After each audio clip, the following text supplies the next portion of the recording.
नमस्कार दोस्तों।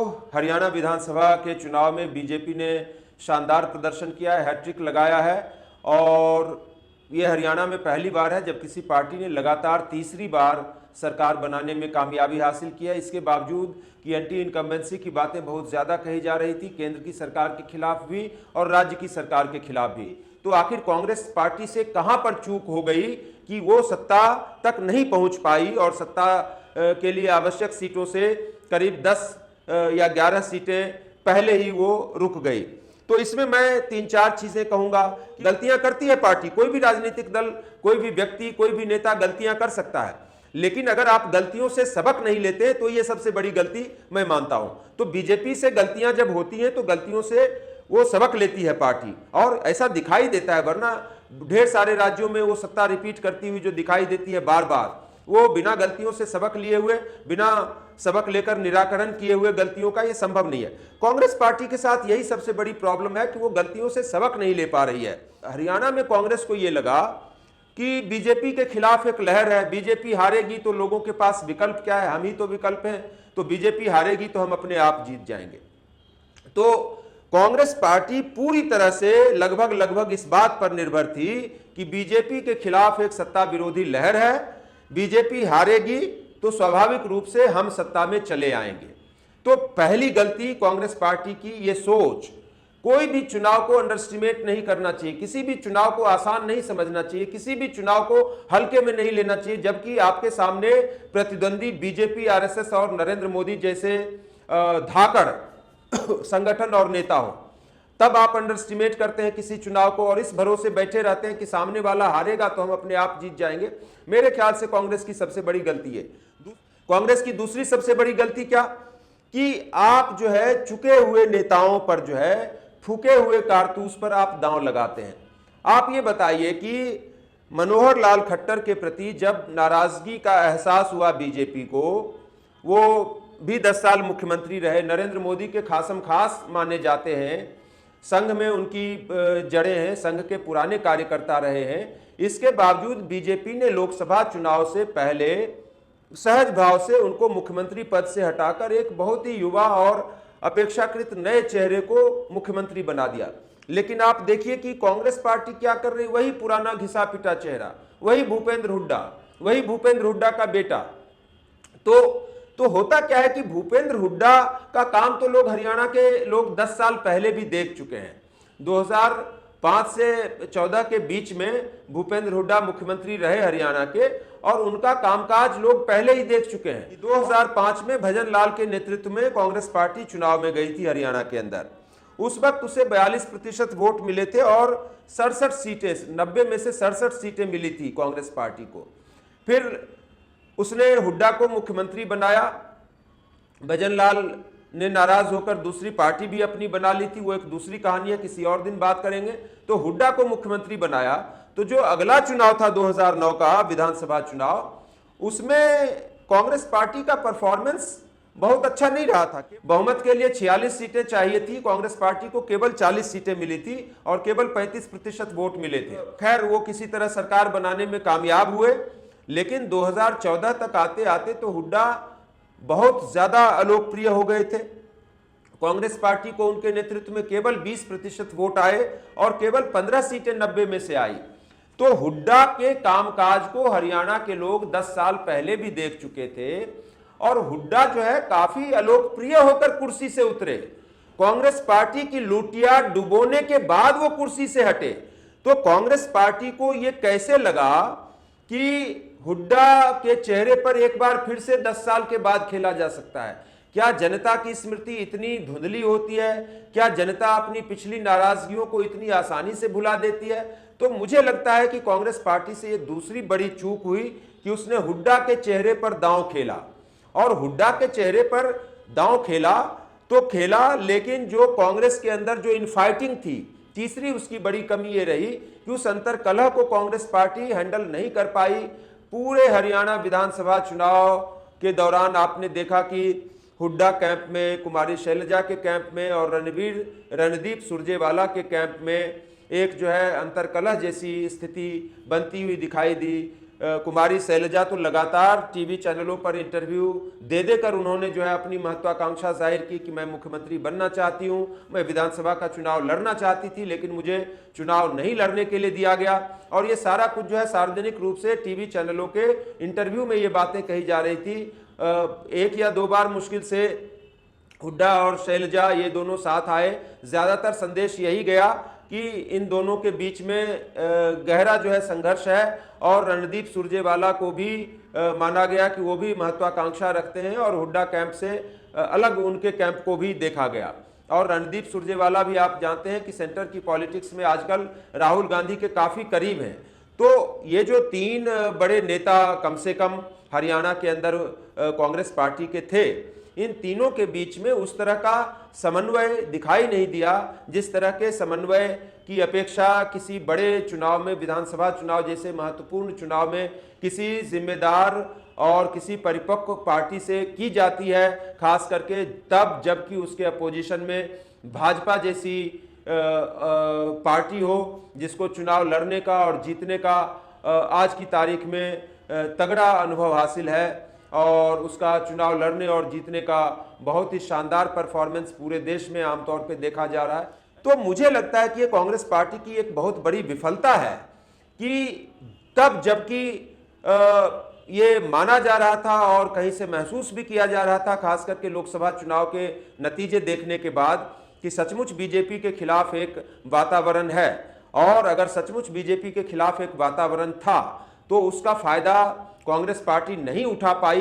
तो मैं इसे कांग्रेस पार्टी की एक विफलता के रूप में देखूंगा। प्लस कांग्रेस पार्टी के साथ एक बहुत बड़ी दिक्कत यह है कि लोकसभा चुनाव में उसने देखा कि जब वो पूरे देश में चाहे हाफ हार्टेडली एकजुट हुआ, उसने कई सारी विपक्षी पार्टियों का अलायंस बनाया, चाहे आधे अधूरे मन से बनाया, आधे अधूरे प्रयास करके बनाया, लेकिन उसका फायदा उसको दिखाई दिया।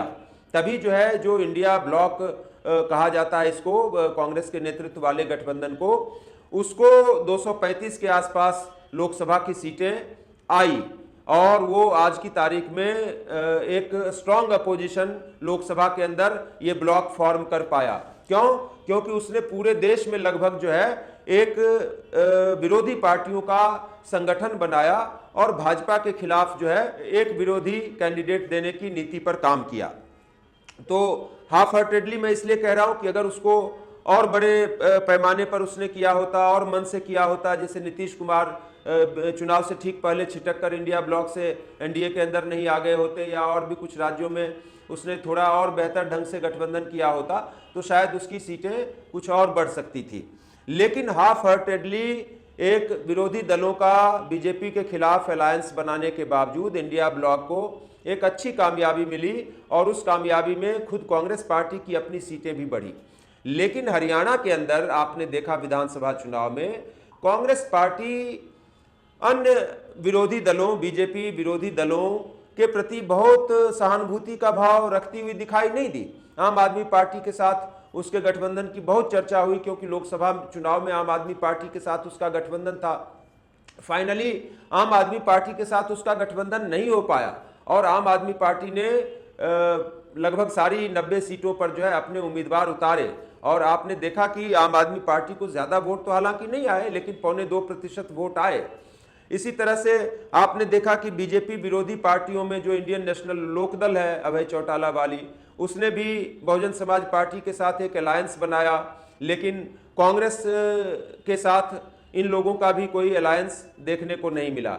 जो बीजेपी की सरकार से लोकसभा चुनाव से पहले निकले थे जननायक जनता पार्टी के दुष्यंत चौटाला, उन्होंने चंद्रशेखर आज़ाद वाली आज़ाद समाज पार्टी के साथ अलायंस बनाया, लेकिन कांग्रेस के साथ उनका भी जो है कोई तालमेल हमें देखने को नहीं मिला। तो बीजेपी के विरोध में कई सारी पार्टियां और गठबंधन हरियाणा के अंदर मैदान में थे, और कांग्रेस पार्टी भी अकेले मैदान में थी। उसने कोई ऐसा प्रयास नहीं किया कि जो तमाम विरोधी बीजेपी विरोधी पार्टियां हैं, क्या उनका एक अलायंस फॉर्म किया जा सकता है हरियाणा के अंदर। देखो, सर्वनाशे समुत्पन्ने अर्धम त्यजति पंडिता, ये संस्कृत में एक बहुत ही मशहूर श्लोक है, उक्ति है, सूत्र है। कि सर्वनाशे समुत्पन्ने अर्धम त्यजति पंडिता, यानी कि जब सर्वनाश सामने दिखाई दे तो जो पंडित लोग होते हैं, विद्वान लोग होते हैं, समझदार लोग होते हैं, वो क्या करते हैं कि आधा त्याग देते हैं, आधा त्याग कर आधा बचा लेते हैं ताकि वे सर्वनाश से बच जाएं। तो 90 सीटों पर आप चुनाव लड़ें, आप चुनाव जीत ही नहीं पाए, सरकार बना ही नहीं पाए, तो 90 सीटों पर लड़ने का क्या फायदा। कांग्रेस पार्टी के साथ यही प्रॉब्लम है। वो जब बीजेपी विरोधी दलों के साथ बैठती है तो एक अहंकार का भाव उसमें रहता है। वो 70 साल की जो एक भारत की राजनीतिक यात्रा में उसका जो स्थान रहा है, उस स्थान को वो अभी भी दिमाग में रखती है। वो ये नहीं समझ पाती है कि अब हम बहुत कमजोर स्थिति में आ गए हैं और अब हमें सर्वाइव करने के लिए, सर्वनाश से बचने के लिए आधा त्यागना पड़ेगा, आधा नहीं तो कम से कम 1/4 त्यागना पड़ेगा। तो अगर हरियाणा के अंदर मान लीजिए 90 विधानसभा सीटों वाला ये राज्य है, अगर उसमें वो 25-30 सीटों को त्यागते हुए अगर जो विरोधी बीजेपी विरोधी पार्टियां हैं उनके साथ अगर गठबंधन बनाने का प्रयास करती तो बहुत संभव है कि बीजेपी के खिलाफ जो एक माहौल था, यदि था, तो उस माहौल का उसको लाभ मिलता और बीजेपी विरोधी वोटों का जो भी थोड़े पैमाने पर बंटवारा हुआ है उस बंटवारे को शायद रोका जा सकता था। और जब बीजेपी के खिलाफ एक स्ट्रांग अपोजिशन मैदान में होता तो बहुत सारा जो वोट होता है, जो इधर उधर छिटक जाता है, इधर उधर व्यर्थ चला जाता है, वे सब लोग भी उस अलायंस के साथ जा सकते थे जिस तरह की लोकसभा चुनाव में देखने को मिला। लेकिन कांग्रेस ने उस रणनीति पर काम ही नहीं किया। जो एक आम आदमी पार्टी के साथ उसकी बातचीत चल रही थी, उस बातचीत को भी तोड़ लिया। तो इसे कहते हैं कि अपने पैर में ही नहीं अपने हाथ में भी कुल्हाड़ी मार लेना। तो कांग्रेस पार्टी इस तरह से गलतियां करती है और उसने जो है उसकी एक अपनी छवि भी रही है। आप ये देखिए कि जो एक भ्रष्टाचार के आरोप लगते रहे हरियाणा के अंदर, हुड्डा सरकार पे भी भ्रष्टाचार के आरोप काफ़ी संगीन लगे। तो इन सारी चीज़ों के कारण भी जनता के मानस में तो देखिए कहीं ना कहीं ये होता है कि यार ठीक है, हमें बीजेपी की सरकार से नाराज़गी है, लेकिन उनकी सरकार कौन सी बेहतर थी। तो इस कारण से भी जो है वोटर जो है चुनाव के बूथ पर जाते जाते अपना जो है नाराज़गी को संभाल लेते हैं और वो जो अपेक्षाकृत उनको तुलनात्मक रूप से जो बेहतर दिखाई देता है उसके साथ चले जाते हैं। लेकिन फिर भी आप ये देखिए कि बीजेपी इस चुनाव में लगभग 40% वोट बीजेपी ने हासिल किया विधानसभा चुनाव में। तो तकनीकी रूप से देखा जाए तो 60% वोट बीजेपी के खिलाफ गए। इसमें किसी भी चुनाव में आप देखते होंगे कि 10, 11, 12% वोट जो है वो तरह तरह के जो इंडिपेंडेंट्स और छोटी मोटी पार्टियां होती हैं उनमें बिखर जाते हैं। तो अगर उन 10% वोटों को निकाल दें तो भी 90% जो बचते हैं वोट, उसमें 40% अगर बीजेपी को वोट मिले तो कांग्रेस पार्टी को जो है 45 से 50% तक वोट हासिल हो सकते थे अगर वो एक मजबूत गठबंधन बनाता।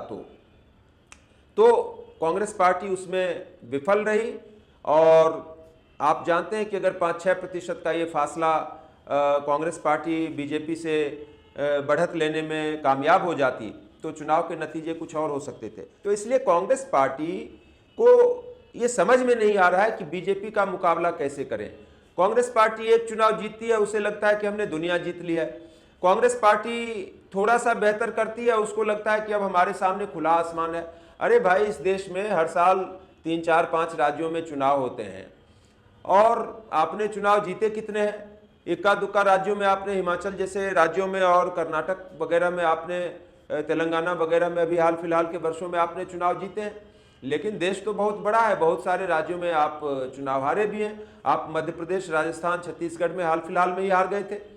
तो कांग्रेस पार्टी एक अहंकार में जीती है, जैसा कि अरविंद केजरीवाल ने इन चुनावों के नतीजे आने के बाद कहा भी है कि राजनीति में अहंकार जो है या अति आत्मविश्वास जो है ये कई बार अच्छा नहीं होता है। तो उनका इशारा कांग्रेस पार्टी की तरफ था। तो कांग्रेस पार्टी का अति आत्मविश्वास, रणनीतिक भूलें और पिटे हुए मोहरे पर दांव लगाना, इतने साल के बाद भी हुड्डा के चेहरे के सिवा उसे कोई दूसरा चेहरा नहीं मिला। कोई एक नया चेहरा, कोई एक युवा चेहरा, कोई एक डायनामिक चेहरा, कोई एक बेदाग चेहरा कांग्रेस पार्टी नहीं ढूंढ पाई, नहीं तैयार कर पाई हरियाणा के अंदर। तो जब आप इतनी सारी गलतियां करते हैं और भगवान भरोसे या विपक्षी की हार के भरोसे बैठे रहते हैं, इस भरोसे बैठे रहते हैं कि विपक्षी गलतियां करेगा तो सत्ता की हांडी जो है हमारे हाथ में अपने आप आ जाएगी, तो राजनीति में इस तरह से कई बार नहीं भी होता है और इन्हीं चीज़ों का खामियाजा कांग्रेस को भुगतना पड़ रहा है। बहुत बहुत धन्यवाद, नमस्कार।